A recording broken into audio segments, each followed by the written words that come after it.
Amidst being in the wealthiest city in the wealthiest country in the history of the world, we already see an exodus of working and middle-class New Yorkers. So I don't have a hesitation in asking those who make the most amount of money in the city or the most profits in the city to pay a little bit more so that everyone can actually stay in this city. It's also something not just about justice or the ability for working class people to live here. It is also actually about ensuring that corporations can continue to attract the top talent to this city. Because in a city where childcare costs more than $20,000 a year, I've heard from corporate leaders about how difficult it is for them to attract individuals who would work at their companies but want to raise a family, because you could be making $300,000 a year and you will feel that $20,000 a year because of the fact that we have allowed for the absence of affordable childcare to become reality here in this city. So that was the communist mayor of the city of New York, Zohran Mamdani, speaking once again to the desperate need to tax the rich people. However, when you examine the actual proposal sheet that his administration has put forward, what you ultimately end up discovering is that the taxes that Mamdani is pushing that are supposedly just going to be on the rich, that are even labeled such names like the estate tax, are actually taxes on regular, ordinary people just like you out there, because this guy is a scumbag through and through. And remember, his communist goals of decommodifying housing take precedent over absolutely everything. The housing crisis. The solution has to be moving toward the full decommodification of housing. In other words, moving away from the status quo, in which most people access housing by purchasing it on the market, and toward a future where we guarantee high-quality housing to all as a human right. So how can we do it? We can start by making sure people who access housing on the private market have ironclad protections against abuse and exploitation. But to go further, toward the Vienna model, we'll have to go beyond the market. We can establish community land trusts to gradually buy up housing on the private market and convert it to community ownership. We can give tenants a right of first refusal to buy out their landlords when buildings go up for sale. And we can fully commit to a new era of social housing, ending subsidies for luxury housing development and using our wealth to build beautiful, high-quality social housing projects that offer good homes and strong communities to everyone. We won't decommodify housing overnight, but we know what we have to do, and we have history to guide us. And a perfect example of this is this line that people have highlighted at the bottom of his tax proposal, which of course relates to the estate tax. Now, of course, many people think when they think of estates, these big fancy properties with fancy art in them and all sorts of other artifacts and whatnot that would obviously grow in value. And for some reason, they're under the belief that even though you pay taxes in order to acquire all of this stuff throughout your whole life, the crime of dying is a taxable event, and thus you should be hit. And of course, New York City and New York State already has an estate tax, one of 12 states that have this separate from the federal government. However, the estate tax threshold prior to Mamdani's proposal was at $7.1 million. So you could at least make the argument there that you are talking about rich people who own a lot of things that are paying this tax. But this Mamdani proposal actually lowers the estate tax threshold to $750,000,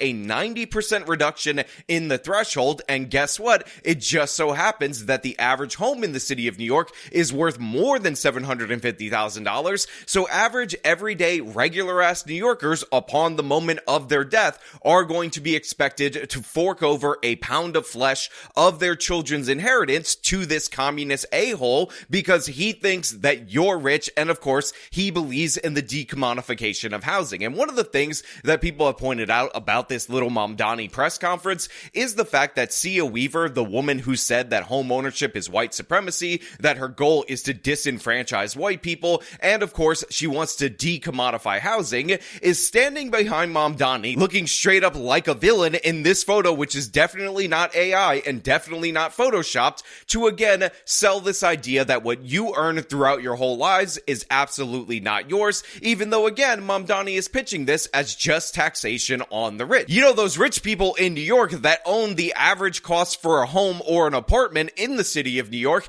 that are no longer going to be able to die in peace without Mamdani taking his pound of flesh from these individuals. And this is what we're going to talk about today, because this whole entire tax proposal is really exactly aligned with his agenda throughout the whole course of the campaign. But of course, it's not taxes on just the super rich, just the millionaires and billionaires. It's taxes on regular everyday people people like you, and I will also remind you that Mamdani's family is incredibly wealthy. However, they own property and a compound in Uganda, so no, the city of New York is not going to get any of that money when Mamdani's parents pass away and they leave all this wealth to him. That's exempt, that's protected, but when you want to leave a regular ass home or a regular ass apartment, co-op, or condo to your family, you're going to have to fork over a percentage of that, forcing your kids to sell it in order to have them inherit that property, and it's disgusting. And this is what we're going to talk about today. But before we do, I want to thank everybody who supports this channel via actualjusticewarrior.com/join. Give me the money. Give me the money, okay? Amidst being in the wealthiest city in the wealthiest country in the history of the world, we already see an exodus of working and middle-class New Yorkers. So one of the things that's most annoying about Zohran Mamdani is that occasionally he will reference a problem that actually exists, something that we have talked about on this channel before, which is the exodus of families from the city of New York, and this is because the city is unaffordable. And again, we've talked about it before, but families with children under 5 have reduced in this city by 20% since 2019, and by the way, this is not because we don't have enough taxes, this is not because we don't have enough regulations, it's because of the exact policies being put forward by Mamdani. And by the way, this reduction actually coincides with Bill de Blasio's program to have universal 3K, yet Mamdani is saying that we need to do all these additional taxes to get universal 2K. This is what he means by free childcare for everyone. And again, it goes to show us that the cost of living and the oppressive taxation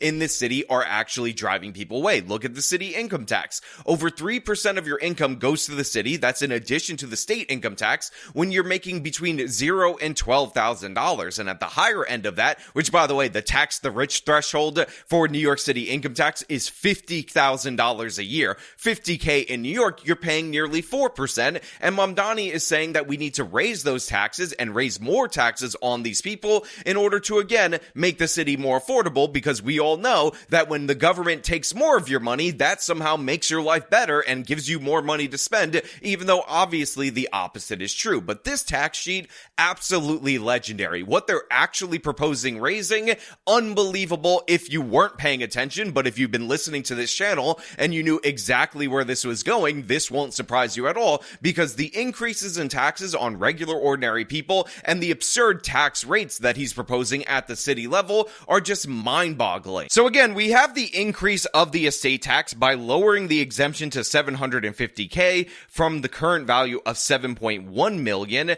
and of course the top rate from that goes from 16% to 50%. Now I've already talked about in the beginning of this video about how the average/median home price in the city of New York are actually above this $750,000 threshold, but you might think that maybe the borough of Manhattan is what actually skews property values up, but in reality, if you actually go borough by borough, one of the things that you'll discover is that only the Bronx has an average home price below this particular threshold, and considering an estate tax is the accumulation of all your assets that's being taxed, this means that any homeowner can easily meet this threshold and thus be taxed on this that again previously was set at $7.1 million. But that doesn't mean that we're not going to see progressive brackets throughout this particular system, and one of the things that we discover is that if you're on the higher end of the estate tax in the city of New York, they want half of your money as the cost of dying. And again, that is just the city version of the tax. We're not even talking about the statewide version of the tax, nor the federal version of the tax, which in different years could be as high as 55%. So we're talking about a potential cost of dying in the city of New York for your children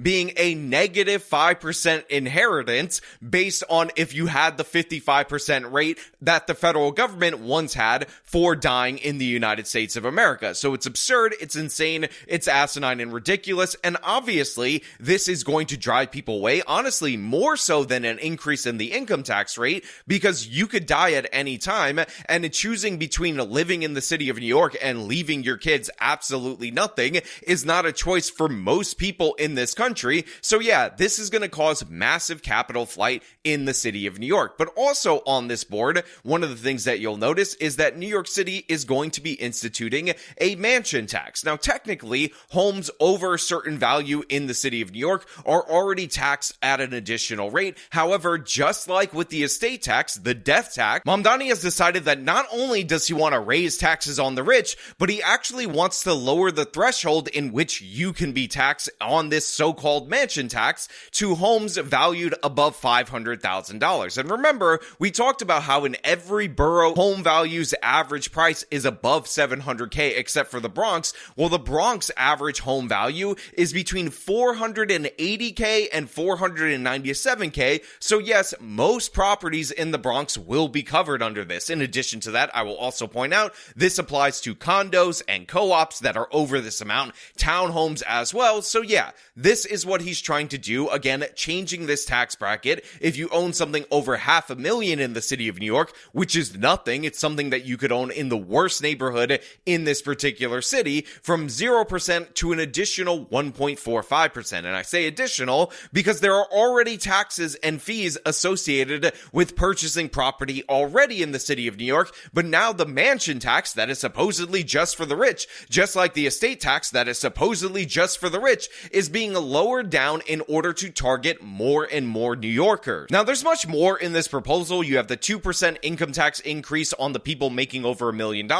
You also have the increase in corporate tax that raises it from around 8% to 10+%, again, on corporations in the city of New York, and all the other proposals that he's trying to put forward, including an increase in taxes on unincorporated businesses. So even if you're not a corporation, if you make over a certain amount, Mamdani is coming for you. And again, I will just remind you, much in the same way that the estate tax was only for the rich, again, only people who owned more than the $7.1 million in assets at the time that they died, and only at 16%. That over time, these rates go up and these thresholds go down because, again, his new estate tax proposal is $750,000, and that 16% that was only for the ultra rich, the people with over $7.1 million in assets, moves from 16% to 50%. So again, just like I always warn you, every time you get a new tax that's only supposed to be on a certain segment of the population, it is only a matter of time before that is applied more broadly to the whole of the population. And this is what we saw with the federal income tax, which was just supposed to be 1 to 2% on the top 1 to 2%. And now we have a huge chunk of our incomes, a lot of you who do withholding before you ever see it, ripped away from you by the federal government. And by the way, allowing them to tax in all these different methods encourages more reckless spending. So this is only a temporary band-aid. And again, going forward in the future, you're going to see the lowering of these barriers, the lowering of these thresholds, and increases in the rates until, again, it's completely unaffordable for a regular ordinary person. And of course, you might lose a bunch of money when the rich people flee because, again, the estate tax, over 50% of your assets going to New York City, and then whatever the federal government rate is in any given year, you have to pay that too. It's just absurd, right out of the Communist Manifesto, but yeah, obviously ridiculous. Now remember, the justification for all these different taxes on you, the regular ordinary New Yorker, is the fact that we have a $5.4 billion budget deficit. Now, if you guys will recall, Mamdani said that this was a $12 billion deficit, and he had no warning about it at all whatsoever, even though Mayor Eric Adams did warn that overspending on illegal immigrants in the city of New York would create a $12 billion hole in the budget. This issue will destroy New York City. Destroy New York City. We're getting 10,000 migrants a month. One time we were just getting Venezuela. Now we're getting Ecuador. Now we're getting Russian speaking coming through Mexico. Now we're getting Western Africa. Now we're getting people from all over the globe have made their minds up that they're going to come through the southern part of the border and come into New York City. And everyone is saying it's New York City's problem. Every community in this city is going to be impacted. We got a $12 billion deficit that we're going to have to cut every service in this city is going to be impacted. But even this $5.4 billion is only something that exists because New York City cannot help but increase spending. According to Mamdani's own budget, and I know that he propagandistically blames this on Mayor Eric Adams, he is increasing spending by $14 billion over the next 2 years, raising New York City's budget from $117 billion to $122 billion in 2026, and then $127 billion in 2027. And if you just increase spending by $9 billion instead of $14 billion, the budget deficit would be gone. And no, you would not need to raise taxes in this way. And by the way, we didn't even get into the fact that he wants to raise property taxes on regular ordinary people as well in order to cover this deficit that he mentioned. Now, of course, if you want to cut spending, there's a perfect avenue in order to do so, and that is from the education budget, which is over $40 billion in the city of New York and has increased by extraordinary levels, nearly $10 billion since 2020, despite the fact that enrollment is down 12% since that time period. I mean, again, we talked about this before, but in fiscal year 2020, again, when we had 12% more students in the city of New York's public school system, education expenditures were $34.6 billion.